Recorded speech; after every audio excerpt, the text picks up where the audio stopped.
So I wrote the book, and it was named among the 5 best fictions of 2017 by Gurgaon Lit Fest, and a whole lot of things happened. But what essentially I was doing, and this was the year 2017 when the book came out.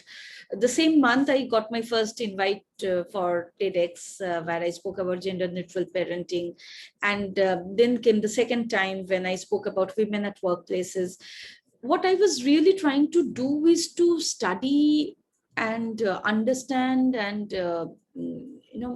muse over everything that happened to me, to make sense of the personal and the political, and also to understand that there are multiple perspectives to it. I mean, I cannot just say one bad boss or one bad mother-in-law or something.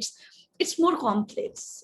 It's the system that even differently but affects both men and women at the same time.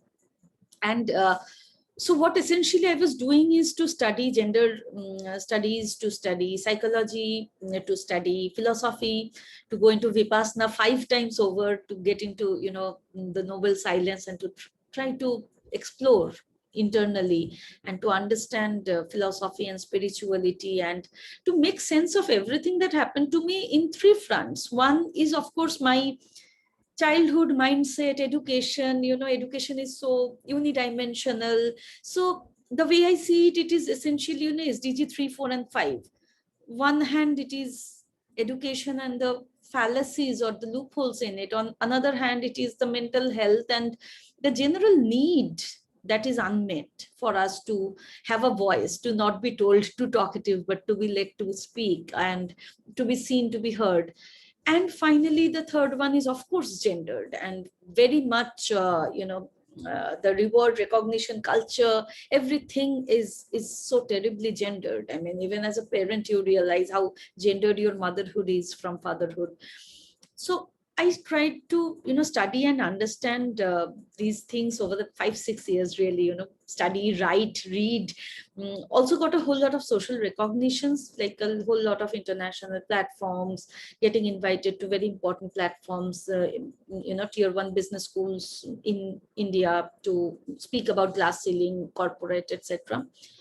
Last year, 2020, is when I brought all of it together to create Lighthouse. And because I think, I was reading and I was hungry for knowledge, and for the longest time. And then I started to attend these workshops and sessions wherever I would find one. And after it would be done, I would feel, wait, but I know that, wait, but she was not right.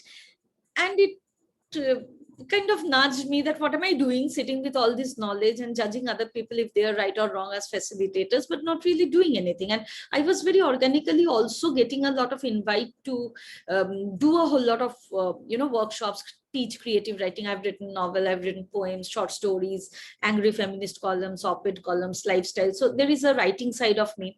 There is the corporate side of me, which is very analytical, logical, project management, time management based, and leadership, personal growth at workplace based. There is, of course, the spiritual side of me. There is, of course, the speaking side of me. I've been a Toastmaster, a distinguished Toastmaster. So somehow the skills and the thought process that comes with being able to speak and not be stifled. So my concept of Lighthouse is to bring together the creative, the corporate, and the spiritual. So what I do at Lighthouse is right now to teach workshops, programs, online courses, retreat style, virtual bonfire style, consultancy with corporates, with founders, where I help them to discover, communicate, and create an impact with their authentic stories. I feel that people are realizing the importance of stories a great deal. As leaders, especially now we are in the middle of this pandemic, and leaders need to stand up and say, we don't know all the answers. Leaders need to show their vulnerable and empathetic side. Founders, for example, I am incubated at IIM Bangalore, and I get the opportunity to mix with a whole lot of women founders. And there is why would you choose that business versus anything else? Why would you choose to spend your one lifetime on this? It comes with a huge sense of personal life experience. It is not one job you landed because your mother asked you to be an engineer, and then it automatically. It is a very self-selected career path to be an entrepreneur and to choose to do that one thing instead of everything else in the universe. So what is your story? What is your story if you are an individual, if you are a woman, if you have left your job, if you are at your job?